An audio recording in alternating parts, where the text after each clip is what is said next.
మోకాళ్లలో గుజ్జును పెంచి నొప్పిని తగ్గించి సర్జరీని దూరం చేసే ఫ్రీడమ్ వాక్. ఇక్కడ అందరిని అడిగితే వాడు ఎంత బలా దూరం చెప్తాడంటే ఆడెంత గాలికి పెరిగిన ఎదవని. అందువల్ల ఆడికి తల్లిదండ్రుల మీద గౌరవం లేదు. పెళ్ళైన 3 రోజులకే బయటకు వెళ్ళిపోయినా.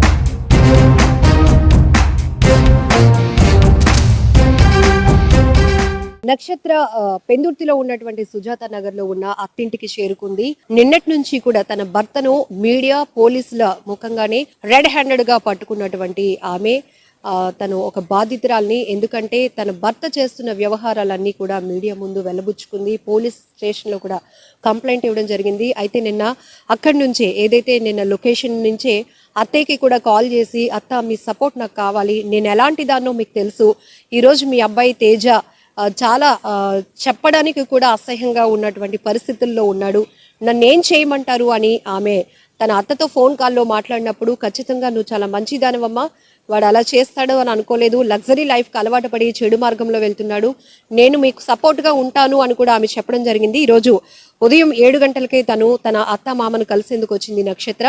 అయితే అక్కడి నుంచి అత్త నుంచి ఒక రకమైన సపోర్ట్ వస్తే మామయ్య మరొక రకంగా ట్రీట్ చేస్తున్నారు. తేజ వాళ్ళ నాన్నగారితో కూడా మాట్లాడించాం సుమన్ టీవీ ద్వారా. ఎందుకంటే నక్షత్ర ఆరోపిస్తుందన్ని ఆరోపణలైనా వాస్తవాలు ఉన్నాయా, అసలు ఏం జరిగింది అడిగి తెలుసుకునే ప్రయత్నం చేస్తే ఆయన చెప్తున్నారు, పెళ్ళైన తర్వాత చాలా మారిపోయాడు నా కొడుకు, పెళ్లికి ముందు వరకు నా కొడుకు, పెళ్ళైన తర్వాత సినిమాల్లోనికి వెళ్ళిన తర్వాత నా చెయ్యి దాటిపోయాడు, కాబట్టి తను ఏం చేస్తున్నాడో చెప్పలేని పరిస్థితిలో ఉన్నాను, తను ఇలా చెయ్యొద్దు అని చెప్పే పరిస్థితిలో కూడా నేను లేను అని ఆయన ఒక తండ్రిగా తన బాధ్యత ఏంటో కూడా సుమన్ టీవీతో షేర్ చేసుకోవడం జరిగింది. నక్షత్ర అలాగే వాళ్ళ మదర్ కూడా మనతో పాటు ఉన్నారు. సో అత్తింటికి వచ్చింది చాలా ఆశతో. ఎందుకంటే ఒక భర్తని ఎదుర్కోవటానికి తన తల్లిదండ్రుల సపోర్టే కాదు, తన అత్త మామ సపోర్ట్ కూడా కావాలని కోరుకుంది నక్షత్ర. అందుకే ఉదయం 7 గంటలకే అత్తింటికి చేరుకుంది, మామయ్యతో మాట్లాడింది. ఫ్యామిలీ మెంబర్స్ నుంచి అయితే గనక ఎలాంటి రెస్పాన్స్ వచ్చిందో కూడా ఒకసారి చూద్దాం. నక్షత్ర, మీ అత్తతో నిన్న మాట్లాడారు, ఆమె ఒక రకంగా మాట్లాడారు, మీకు సపోర్ట్ గా ఉన్నాను, వాడు ఇలా మారిపోయాడని అనుకోలేదు అని. సో ఇక్కడికి వచ్చిన తర్వాత మీ అత్తయ్య గారు మాట్లాడారా, మీ మామయ్య గారితో మాట్లాడారా, ఏం చెప్తున్నారు? మా అత్తయ్యతో మాట్లాడుతుంటే ఆవిడేం మాట్లాడలేకపోతున్నారు. ఎందుకంటే నేను ఆవిడని కొట్టేశారంటే శుభ్రంగా నాతో మాట్లాడారని చెప్పేసి మీడియాలో వచ్చిందని చెప్పేసి ఇప్పుడు కూడా మీ ముందు కూడా ఆవిడని మాట్లాడనివ్వటం లేదు. ఆవిడ చెప్తుంది కదా ఆడ ఎలాంటోడు, ఎంత వ్యసనాలకు అలవాటు పడ్డాడో. ఆవిడ ఇలా నోరిప్పుతుంది చెప్తుంటే ఆయన వచ్చి గసుకుని వెళ్ళిపోతున్నాడు, రూమ్లో పంపించారు ఆవిడ్ని. సో ఆయన వర్షన్ చూశారు కదా, మీరు డైరెక్ట్గా క్వశ్చన్స్ అడుగుతుంటే ఆయన గురించి ఏమో నాకు తెలియదు, నాకు సంబంధం లేదు, నేను వదిలేశానని చెప్తున్నాడు. అది ఎంతవరకు కరెక్టో నాకు తెలియదు. మొత్తం ఈ కాలనీ అంతగా ముందు షాప్కి వెళ్ళి కనుక్కుంటే పెళ్లికి ముందు ఆ మహా మనిషి తేజ అలాంటోడు మొత్తం ఇక్కడ కాలనీ అందరూ చెప్తారు, మొత్తం అందరూ చెప్తాడు.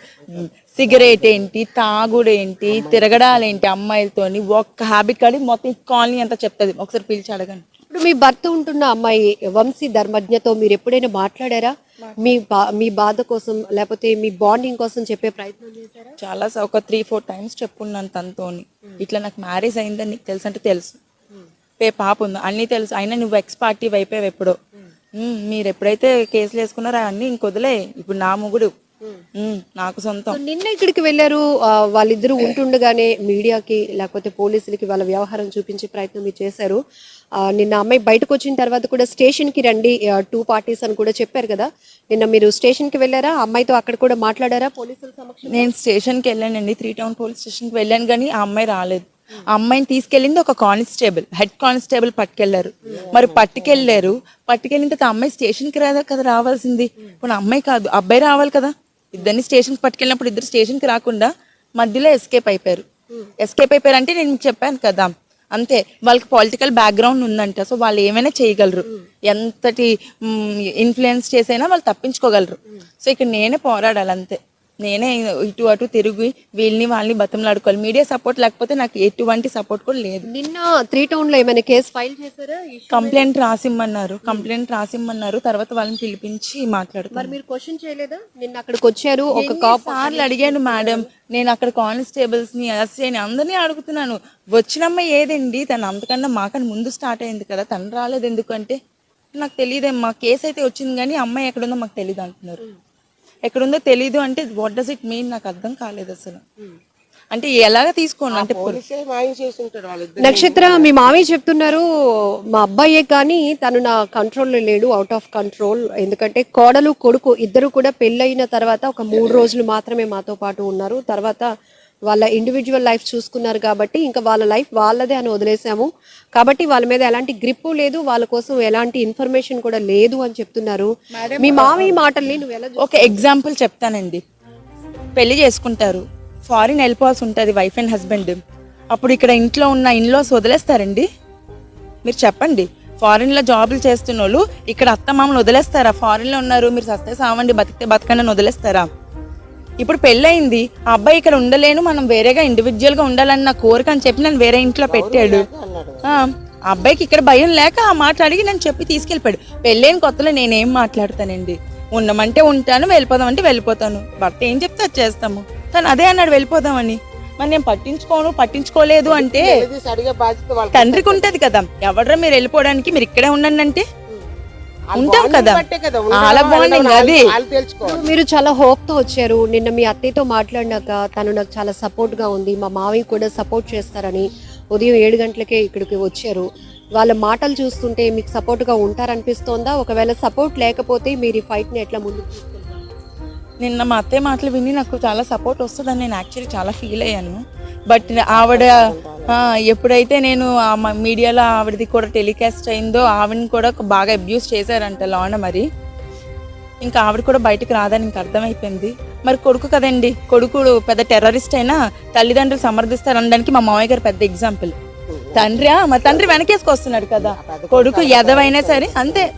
ఆయన కొడుకులు అందరూ అంతేనండి, అందరూ అంతే. అందరూ బాగోతారు బయటకు తీసుకెళ్ళాలంటే బోల్డ్ తీసుకురావాలి. అమ్మా, మీరు కూతుర్ని పట్టుకొని వచ్చారు, వాళ్ళు మంచి వాళ్ళు అని కూడా నిన్న మీరు స్టేట్మెంట్ ఇచ్చారు. వాళ్ళు మంచి వాళ్ళండి, వాళ్ళ అబ్బాయి చేస్తున్నది వాళ్ళకి ఏమీ తెలీదు.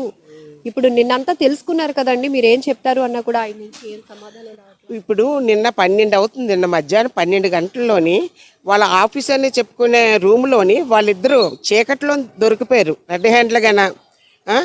అంటే చిన్న పిల్లాడిని అడిగినా చెప్తాడు ఏంటి అది తప్పు అని.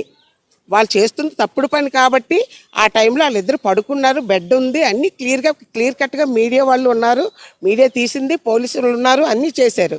మరి ఒక తండ్రిగా తప్పు అని చెప్పలేకపోతున్నాడు ఏంటంటే, తెలియదు అని చెప్తాడు ఏంటంటే. అతనేమి ఎర్రాడా? అతనేమైనా అంత ఎర్రాడైతే పిల్లల్ని ఎలా పెంచుతాడండి? తప్పు అని చెప్పలేకపోతే చెప్పండి.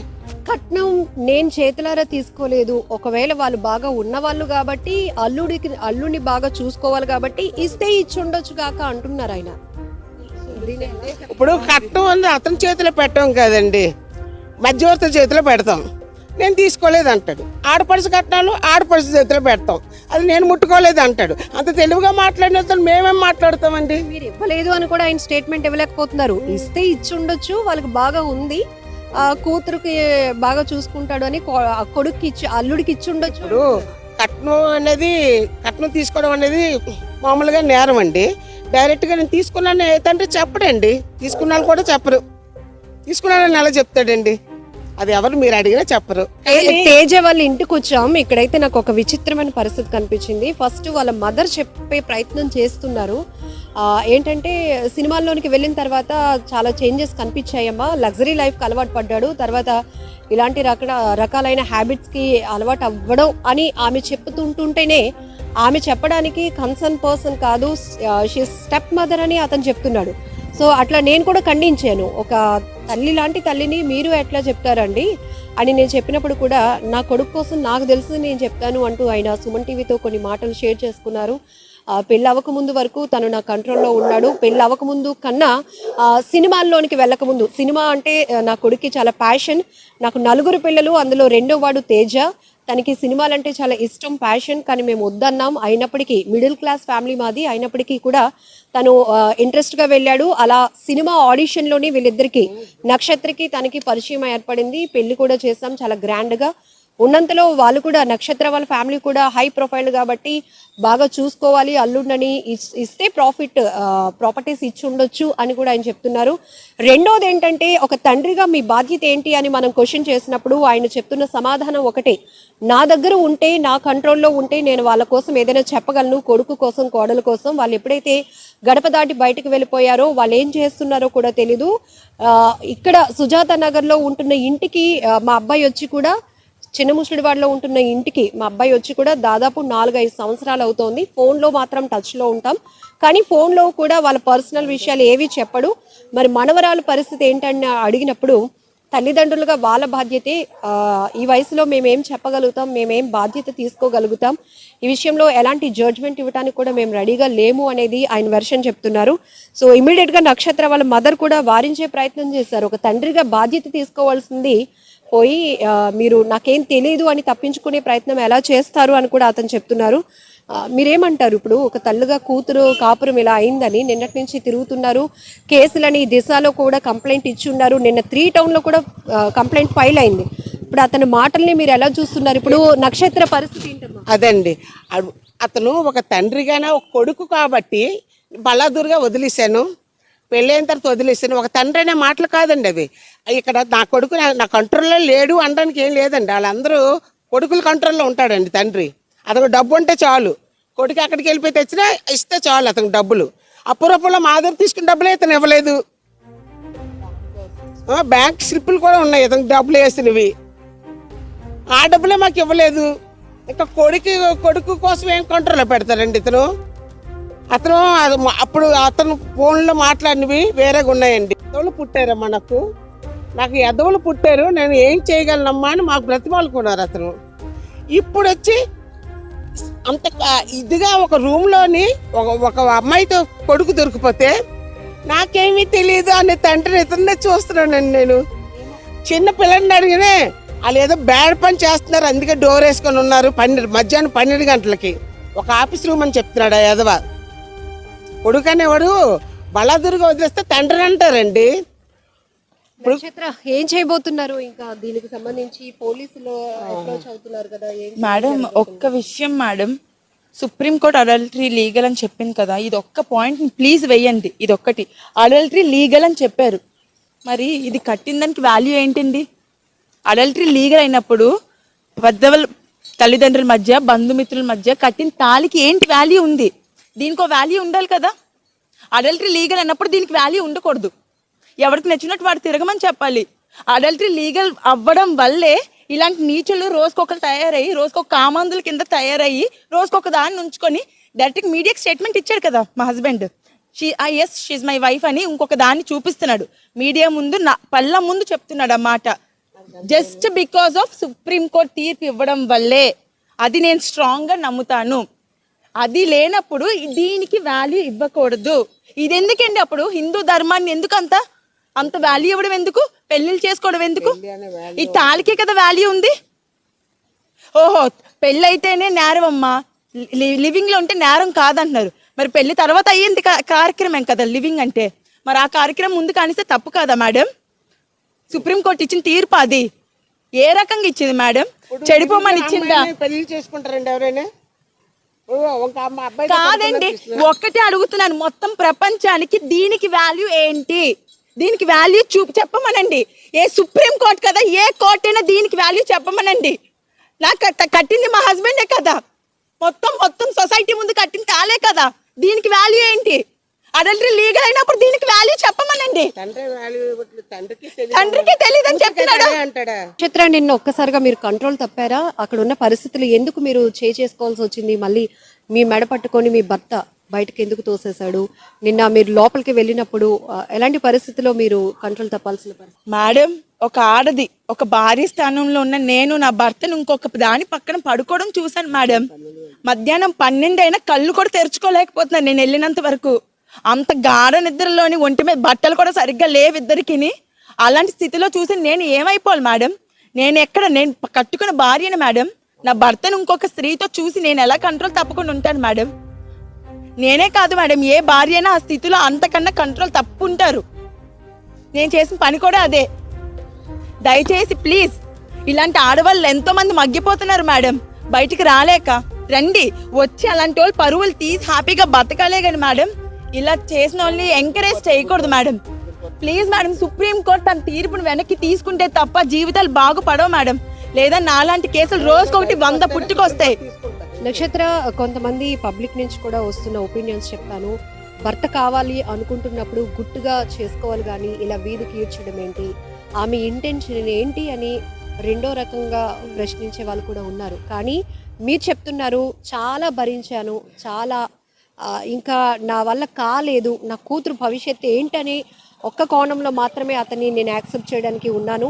అలానే ఇతను చేసే పనులు ఇంకొకరికి కూడా చెప్పుదెబ్బ కావాలి అంటే ఇలాంటి వాళ్ళ స్థితి ఏంటో ప్రపంచానికి చూపించే ప్రయత్నం చేశాను అన్నది మీ వెర్షన్. మీరేం చెప్పాలనుకుంటారు సమాధానం? మేడం, నాకు మ్యారేజ్ 10 years అయింది. నేనే 1 yearకో 2 yearsకో బయటకు వచ్చి పరుగులు తీయలేదు మేడం. మ్యారేజ్ 10 years అయింది ఎగ్జాక్ట్గా. ఈ ఇయర్తో 10 years అయింది.